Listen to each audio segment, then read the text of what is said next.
Um, right, so as I was saying, I recently started working on a series called First Hand, which is dedicated to non-fiction storytelling in comics. Prior to this, I think I was working in a lot of action-based comics, which were a lot of fun, very humorous, great to actually learn the form. So basically the form of comics is something in which we use pictures to, a series of pictures, sequential pictures to tell a story. And understanding that form has really been my journey over the past 8 years or so. Non-fiction storytelling has kind of enabled me to understand a lot more about how to actually construct an image, how to give it life, how to give it history, and I think that's where our conversation on the city today becomes much more relevant to me, because in the past year I've taken on a second volume of this book in which we're converting a report on marginalization in India that's brought out by Center for Equity Studies into a graphic format, and a lot of these stories are based in the city. And how we've dealt with those different stories has really changed my concept of space in comics. So, so this is one of the pieces, and I'm not going to go like piece by piece. I'll just keep talking, and the images can keep going forward. So basically, when we're talking about space in comics, it's very easy for a reader not to actually pay attention to space, because what you're reading is really the life of a character, and most often people will directly associate or be more familiar with the character, and the comic tends to go by very quickly because you're just following the events of things that happen to that person. But space for us is a very different, or for me and other people that I've worked with collaboratively, is a very important part of the conversation, because that's really where you can become familiar with the reader. It's really where they get their cues about where the story is coming from, because a lot of the history of the we don't actually they're not really aware completely of how, when and how they're reading images, but we are. And the decisions that one makes at a conceptual stage in terms of how to construct a visual narrative has a strong bearing on that. So when it comes to city-based comics, which some of them that I've worked on, I find that when one directly relates to the concept of that, given the fact that space is always a part of the conversation, there are usually two kinds of narratives. One would be when one is reflecting on the city and its conditions, which usually tend to be journalistic works or non-fiction writing. And the second would be when you are engaging with the character's experience of a city space, which is something that I've done in the past, the kind of narratives that I've been working with in the past year or so. For the first one, I have studied journalism, but I haven't really worked on a comic like that. But for the ones that I have worked on, the kind of canon of graphic novels that we have, those kind of stories tend to have a fairly photographic representation of the city. If you look at the work of Joe Sacco, and even if you look at some of the works in First Hand that we came out with last year, Neha, who's here, had done a piece with Arijit, and Pragya had done a piece with Pia. So both of these pieces tended to have a very photographic representation, and there's a very strong reason for that in comic storytelling, in that there's a very strong relationship that people, a very strong instinctive relationship that people have, that photographs tend to have, tell the truth in a certain way, even though everybody knows by now that that's not necessarily the case, but there is that association, so one does tend to go in for that. And the second reason is usually that there's a certain amount of reading that one does in the image.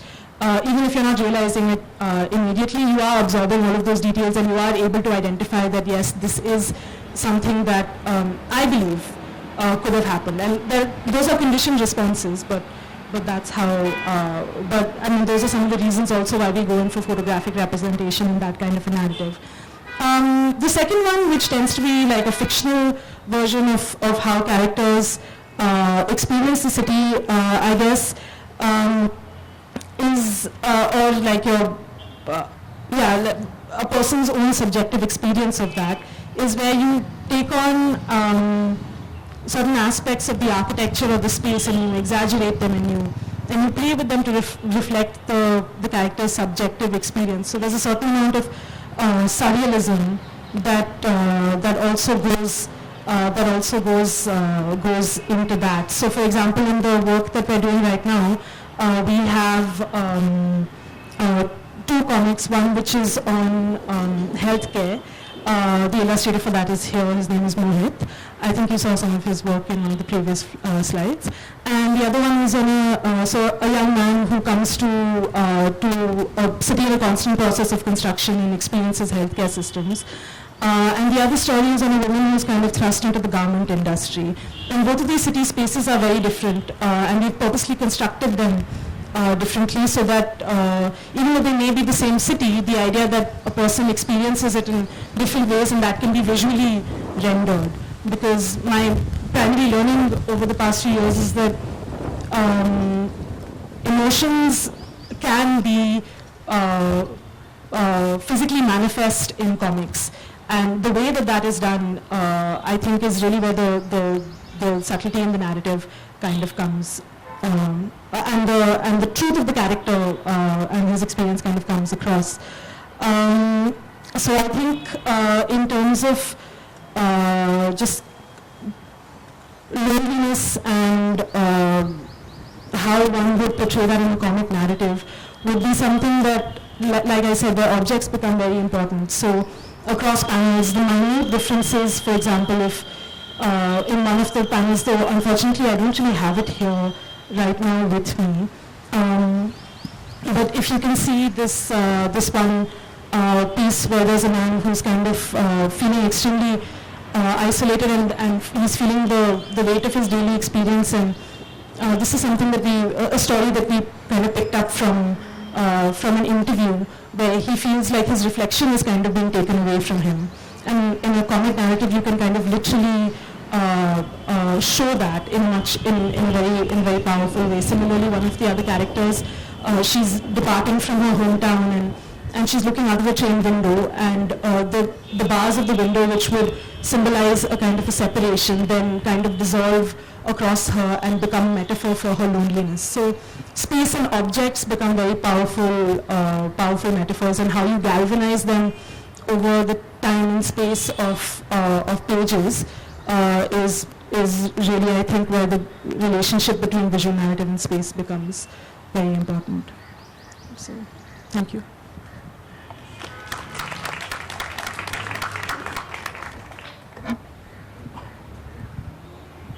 So Vidya mentioned about the use of space in comics and how you exaggerate certain architectural or human elements in order to sort of amplify or shrink spaces as required.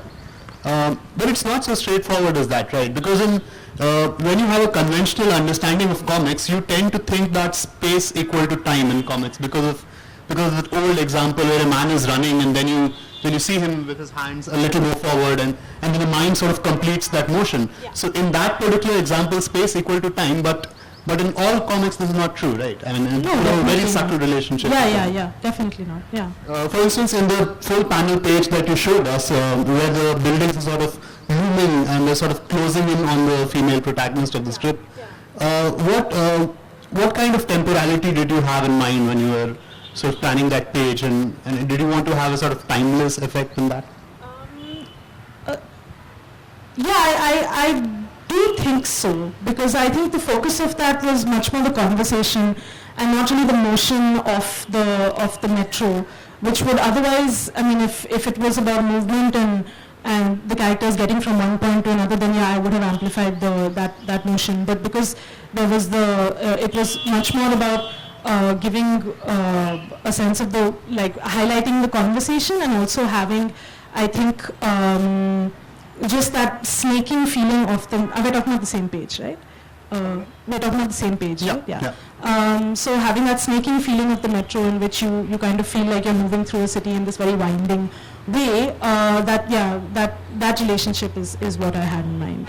Also, I remember in the first book of the series, First Hand, there's a series. There's one strip which was, as you said, written by Neha here, and the artist Arijit Sen, he uses a sort of vigilante character, which is a separate element from the reportage aspects of the story, but yet it sort of blends in very seamlessly with the rest of the stuff.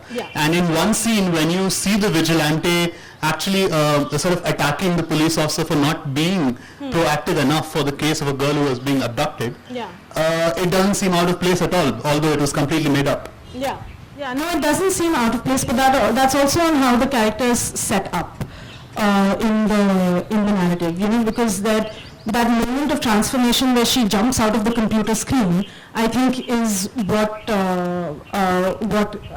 is able to establish that suspension of disbelief, I think, but also the fact that it's very clearly a journalistic narrative that's running, that she's interacting with and not really participating in, is also key in kind of keeping that separation alive. And just because it shares space with the rest of the very real characters in the story, just that shared space element allows the suspension of disbelief to be more effective. I think so.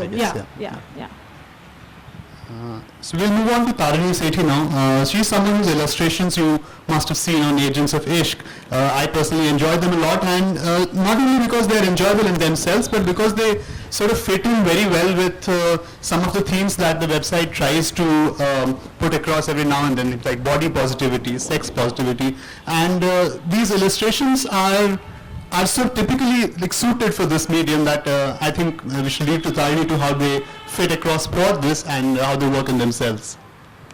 Should I move there?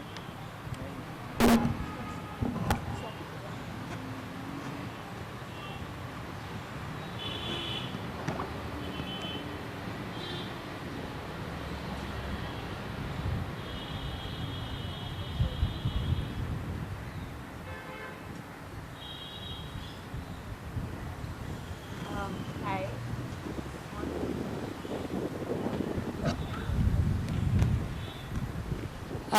I'm Tarini Sethi. I am a fine artist and extremely amateur curator. And my work, as you can see, is basically just pen and ink and some watercolor. And the subjects and the styles always vary, but the main theme for all my work is the body. It could be the human body, androgynous figures, anthropomorphic figures, figures that have like 7 arms, 3 buttocks, everything, because I just try to sort of move away from the idea of a perfect body and like break this construct of this huge idea that we all have of perfection. And so today I'm going to talk about the series that I started about a year ago. It's an ongoing series called Enemy, Friend, Lover, where I asked friends, strangers, acquaintances to send me nude images of themselves, and in exchange I would draw them, change their images around, add stuff, delete stuff, and honestly when I actually started this project I thought it was a complete long shot because of just where we live and how we live, and I was so surprised because in the last year I think I've got about 40 emails from maybe 12 friends and the rest complete strangers sending me images, so excited to be part of this project. And it's interesting because I think this is the first project that I've done that is a more collaborative project, which is why I think I chose this as a visual narrative, because in a sense the important part of this project was the actual process, because it was the process of either knowing the individual completely or not, and how it actually informed the work. And I didn't think it actually would, but when I actually started drawing a person I know really well, the image would turn out to be so completely different from an image of someone I know of or I know a few things about, because there will be more things in the actual drawings. Their actual personalities would be on the paper. And I just think this project for me was so important because firstly, I think I change what I do so often, my styles change so often, and I get so tired of what I do that I'm always looking for new ideas, new things, and this one was definitely the hardest for me because when I actually sit down to make any sort of artwork, there's nothing actually informing me. There's just my inspiration is mainly just my mood or the idea that I have that day, but the work that I did with this was so different because I was sitting down with a photograph of someone who had basically opened their entire life up to me. They had completely just liberated themselves.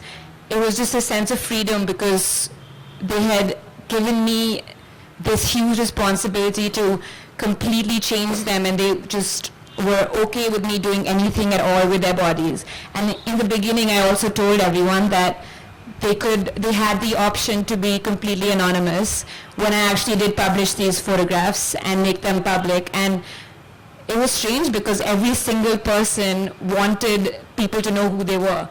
And before, also the other thing was that, which I didn't mention, was that it was not only a collaborative process between me and these people, but it was also a word image project where they would send me, I asked them to send me a few words. It could be an actual sentence, it could be words that were separated, that didn't make sense with each other, and with those I would actually write a little limerick or something with each image.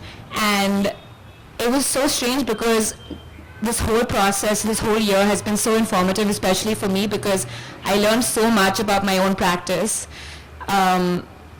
And so much about the fact that the way you work just symbolizes just everything, just everything. For example, let me just stop here. So this is a cousin, her name is Amaya, and her dad was a photographer, she's a photographer, and the way I drew her was in a different process because I chose the colors depending on her mood. I chose the images around depending on her personality, the way, what she does for a living, the kind of person she is. This actually was we were the only two people who posed for me live, and they were so excited to do it. They sat and I was just sitting with them for dinner, and they just decided to take their clothes off for me and said, this is what we're doing tonight, you're photographing us and you're drawing us.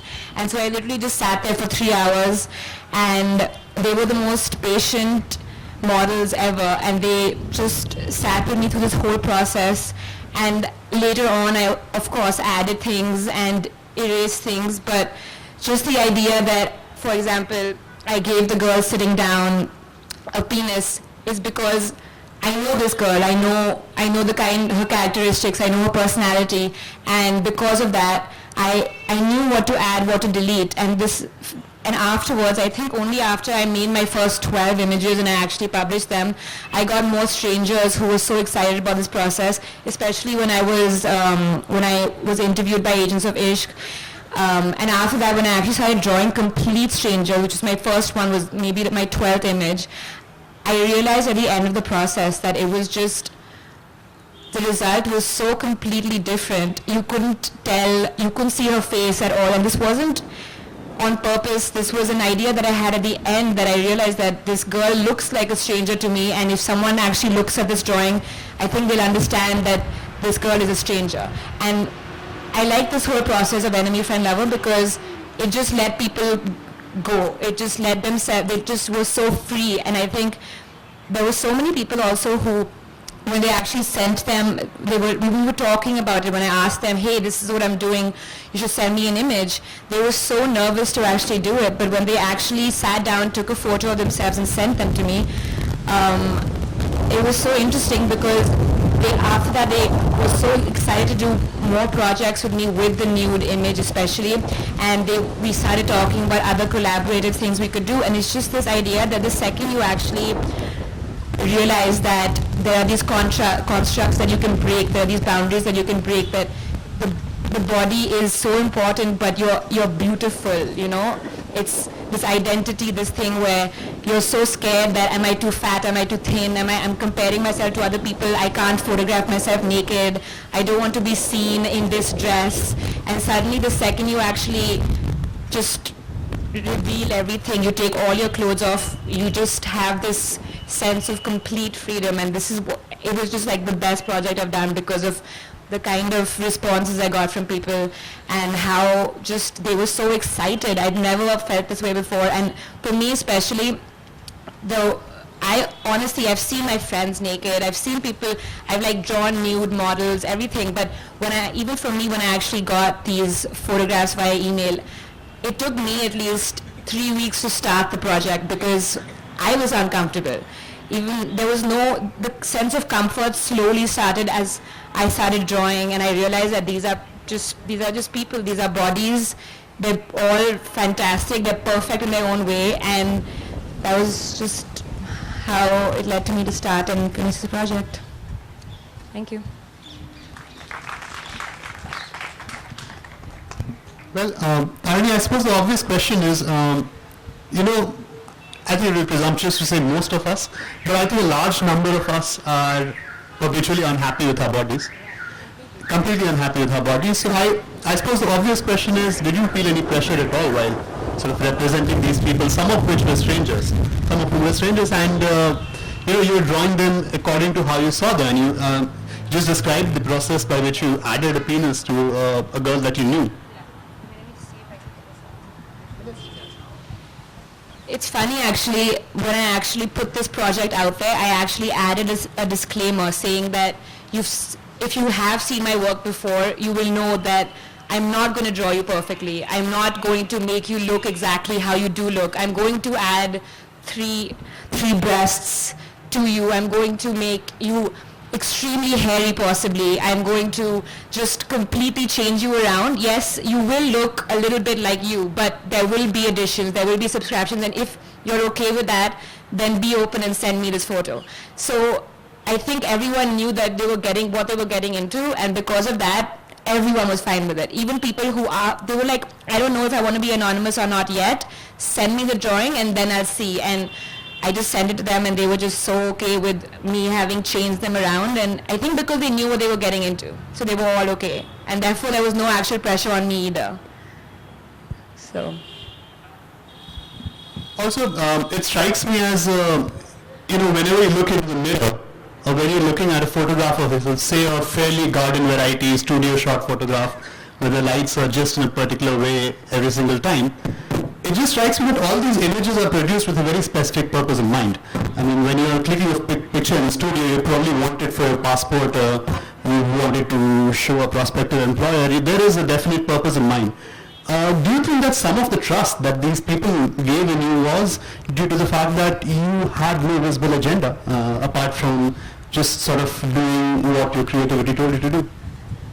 Definitely, and also I think there were two things. First, it was trust, because that's so important. Number one, someone is sending you nude photos of themselves and it's sitting in your email and they don't know what you're going to do. They have no idea who you are. I mean, the kind of trust that people are giving to you is so huge, especially for a project like this when they're literally, I mean, no one is safe, especially with the internet, you know this. So that was massive, but in general, I think, yeah, it was just a huge amount of trust, but because they knew, definitely, because they knew of the way I drew, they knew that they were completely going to be changed around. It's very different being photographed and getting that photo actually published on Facebook or on a website, because that is exactly who you are. If someone sees you, your professor, your employer, they know that's Tarini. But it's a different thing when it's a drawing, because it looks a little like you, but there's never a certainty. And I think that was also the reason why they felt a certain comfort. So just because, just to return to the example that you gave us, you added a particular thing in a drawing because you knew that person's characteristics, and they sort of somehow typified and somehow represented those qualities that you knew to be present in those people. Has it ever happened the other way around? Have you looked at a finished drawing of a stranger and then realized that you knew more about them than you initially thought? Honestly, like I said before, the second, I've only done a few complete strangers, and the second I finished, you know that this is a drawing of a stranger. And no, actually I didn't realize that's the one thing that was a shortcoming of this project, that I was never informed of more about these people, because they gave me a few words, I didn't know anything about themselves. Even in the email, all they said was, hi, read your article, here's a photo. And that was great, because I don't need to know more about these people, because you are a stranger and that's part of the project. But it's true, I didn't actually get to know anything else. But it's interesting like that, because it should remain like that. The relationship should remain as a stranger, because there should be an enemy, there should be a friend, there should be an acquaintance, there should be a lover, a stranger. Thank you so much for that, Tarini. I think we'll now come to the weakest link of this talk, which is myself.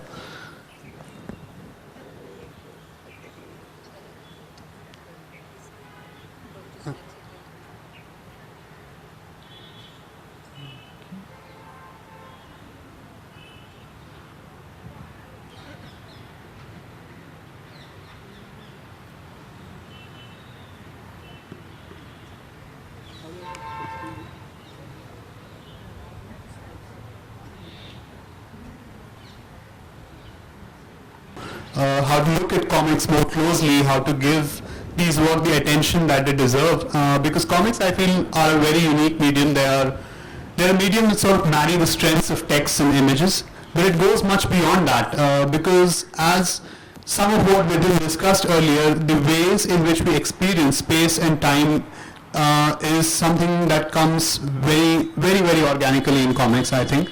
And I hope to show you a little bit of that in this presentation. So this was a panel from the late 19th century World Fair in Chicago, and there was a gentleman called Edward Muybridge there who exhibited a machine which was known as the zoopraxiscope. It was a sort of precursor of the camera, or the modern day camera.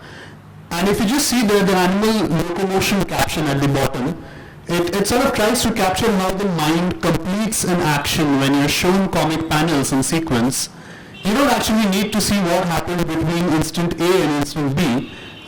You just look at it, and inside your mind a sort of light bulb goes on, and the mind sort of completes the running motion.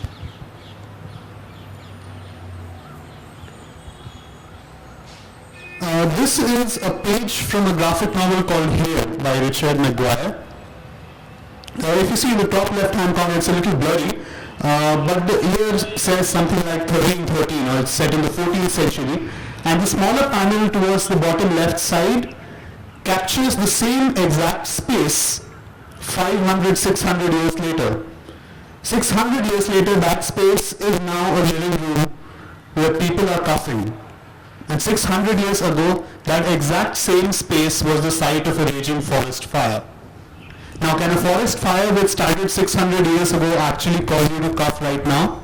It cannot. But in that moment when you're reading this page, because these two events, which just happen to be taking place in the same physical space, and when you experience them this way, in this page, there is an artificial causality which sort of, because the mind completes that action of comprehension, right?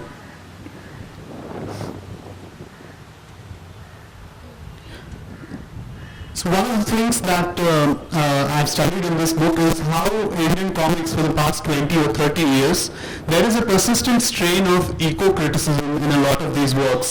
This is a page from the first graphic novel, is generally considered the first graphic novel in India in English, River of Stories, and it began with a sort of origin myth of the Bhilala people. And most significantly, it saw the universe as a sort of female anthropomorphication, right? And this is not something which is unique to this book.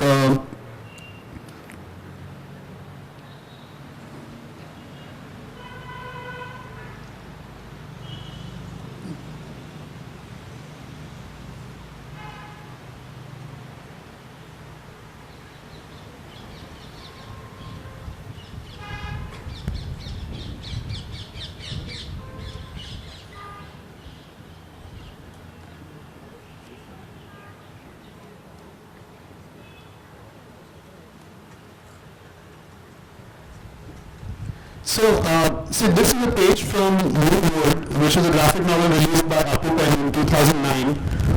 What it shows here is the sort of mechanization of agriculture that has taken place in India over the past 20, 30 years. In this sort of dystopian world, you have machines to do everything, every little step of agriculture. And you see the crops are growing by themselves. They are quite literally a Terminator gene, because a Terminator gene was one of the main issues raised against the mechanization of agriculture. Basically, you had a gene in the seeds which prevented farmers from using the seeds again. So every new crop cycle, you had to buy the seeds all over again. So what does this crop do? The moment you touch it, the man gets an electric shock and he passes away right there. So you do not need to hire security for your crops. There will be no animals, no human beings. No one to touch your precious crop survives. So this is so what he has done here is he has taken this sort of metaphor of the Terminator gene and made it quite literal, right? So you touch the crop and you die. It's as simple as that. It's brutal, and it sort of depicts the brutality of the whole agricultural process now. What I believe is that all this is indicative of a larger pattern, which is called the Cartesian masculinization of thought. During the onset of early modernity, you had this concept of the earth as a very feminine, nurturing image. That changed when machines came into the fore. All of a sudden, the earth became like a machine to be worked out. Right? So this was something which can be considered as the pre-modern visualization of earth as a sort of nurturing earth mother, or the Gaia hypothesis by James Lovelock. But now, so this is another page from Apu Pen's works. This one is from Aspirus, where, as you can see, the winged beast represents the dream of capitalism, the dream of vertical cities in the sky, right? And this dream sort of affects indigenous people everywhere and influences them in a very unsubtle manner to change their lifestyles, to change their entire way of living. This is perhaps my favorite image.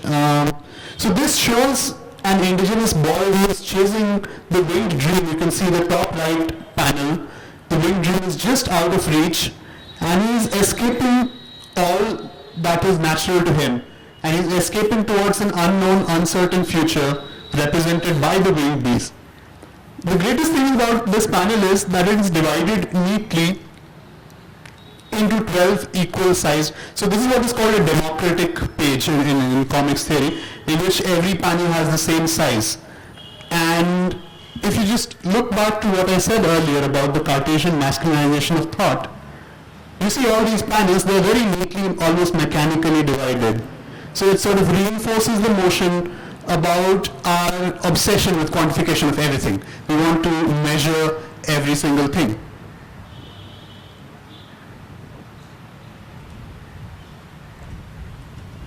Which brings us back to the feminine image of Mother Earth and how we're sort of losing touch with this. This is a page from Adi Parva in which Ganga is represented as this sort of anthropomorphized mother deity image. Okay, so this is just the final image of this presentation is Sita, as seen in the page from the comics Ramayana 339-280. If you can see, Sita's feet are conspicuously absent from this illustration. You can't quite see her feet. You can't see where her feet start and where the earth begins, right? So her feet are sort of merged into the earth, suggesting roots. And if you look at the stereotypical representations of Durga or Kali in traditional iconography, you have weapons protruding from every side of the goddess. You have weapons, many hands, many weapons. And weapons are the way in which men dominate the world. Right. And instead of weapons in this deity image, you have children peeking out from every side of Sita, and they're asking her what she is doing. And what she is quite literally doing in this image is, she is recreating a form of flower which was thought to be extinct. So this book is set in 3392 AD, in the dystopian future, where certain kinds of flower, in this panel she says the champa flower, which is extinct, Sita can quite literally make flowers bloom with her tears.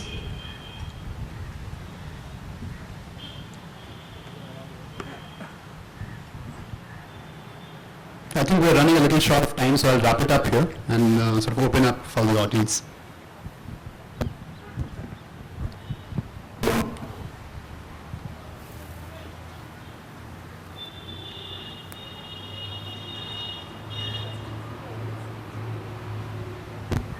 Any questions for Chandan or Vidun or Tarini?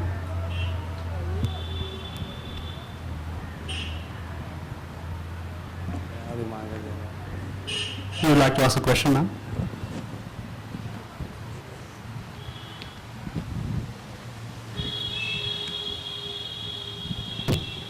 It was a very, very interesting presentation from all of you. And what I very much liked was how the comics and the graphics have been evolving themselves, enhancing the understanding and learning as well. In the academia also, especially at school level, we've started using a lot of comic and graphical illustrations. And what one finds is that it not only enhances the quality of understanding and learning, but at the same time, it addresses the children's or the learner's sense of wonder and the curiosity, along with equipping the child when he or she grows up to understand how the things have been evolving themselves. Another thing that one has found is that I think one of you said that comics speak for themselves and you need very little language to express when you are facing an exam or something. To give you an example, when we were talking about the corporal punishment, we hardly used any language except the three children sitting with their bandages and, having fear in their eyes. No language, just a line, what should we do? Then three children looking towards the school, one child saying, I do not understand maths. The second child saying that the teacher doesn't like me. The third one says, the parent doesn't like me. And three of them looking at each other. The next word is, what should we do? So I think when the graphics and the illustrations express in many ways, they will make us think of different ways how things have evolved themselves, how people have found the mechanisms to cope with difficult or with happy situations, and how we need to move away a bit to from technology purely. I'm not saying we need to move away from technology, but then we need to talk, we need to sit together and discuss what our sense of surprise and the wonder has been and what our learning has been. So I think it's a very, very beautiful way of expressing ourselves, and I think what she tried to say was very, very interesting, because you try to take away something, you try to add something, and maybe it's a kind of a game that you get into, and the various expressions that you can put across. Think for yourself and also let the others think. I think very beautiful messages were coming across. Lovely. Thank you. So if anybody doesn't have a question, I would like to ask one thing to Chandan. I think I followed a lot of your pictures which were taken in the middle of protests at Jantar Mantar and at other places. What I wanted to ask you this: with public memory shortening every single day, it seems, how important is chronicling a movement or chronicling protests or chronicling dissent in the photographic form, and how different is it when you click a picture, the next day it appears in the newspaper, and the second case is when all those pictures are taken together and sort of made into a book. How different are they experientially? How different are the processes that go into making these things? Yeah, I'll tackle the question in impacts. To start with, I think in today's day and age, when millions and millions of images are being made on a daily basis, chronicling any kind of anything is extremely important. But I think that the context of that documentation should be more than just preserving information. There is already a lot of it out there. What happened with a lot of protest images, which were, not just taken by me, but by others, they got personalized.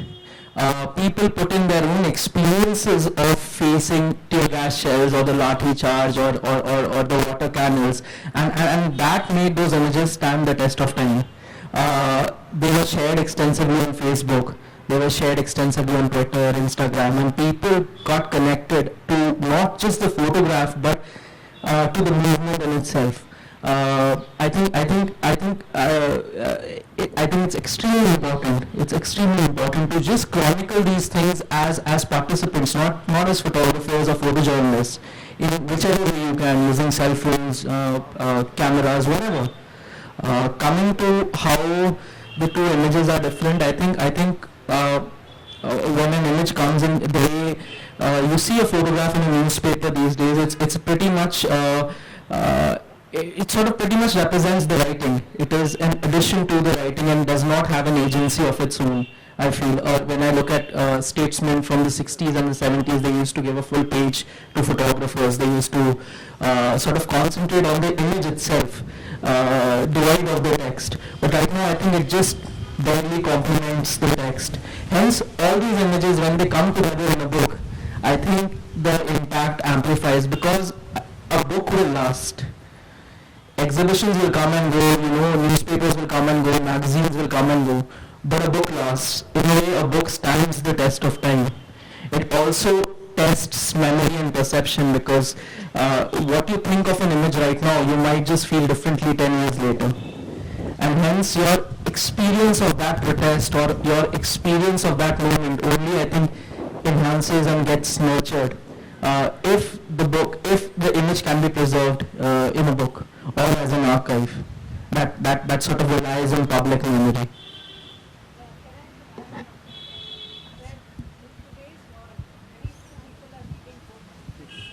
Ma'am, could you take a mic, please? If you... I was just going to ask a question as well.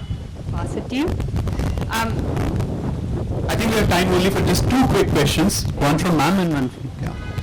The question is for Chandan, that the earlier pictures you showed, do you feel that they are political? Are they deliberately political? As in from the books that was... Before the copybook with the girl, the child that you were. No, I don't think they're deliberately political. I think they stem from a very personal understanding or sort of not even understanding it. They're from a very personal experience of the city and everything that the city holds. I mean, for me, once I sort of graduated, I had we all have a very cocooned childhood. We are nurtured in institutions which don't let you sort of look outside or not think beyond certain frames. For me, they were, I think, extremely personal photographs of all that I was experiencing alongside every possible contradiction that existed. Like the landfill could have been very political, but I didn't choose that idea because I've seen in newspapers thousands and thousands of photographs of rat pickers, and it makes no difference because it only evokes apathy. Because then you say to yourself, yaar, ye to hota hi rehta hai. Isse kya farak padta hai? But I thought it was important to represent it in such a way that the beauty of it, the fallibility of it comes out. that for a moment you think that, when you cross the highway next time, you cross the canal bypass next time, you look at that and think that, it is really taking the burden of the city, and there is, because of the truth that exists, there is a sense of beauty there. What I was basically saying, that in today's world where very few people actually read books, so is the future of, whether it is your handmade books or it is your comics, are they all moving into the digital space?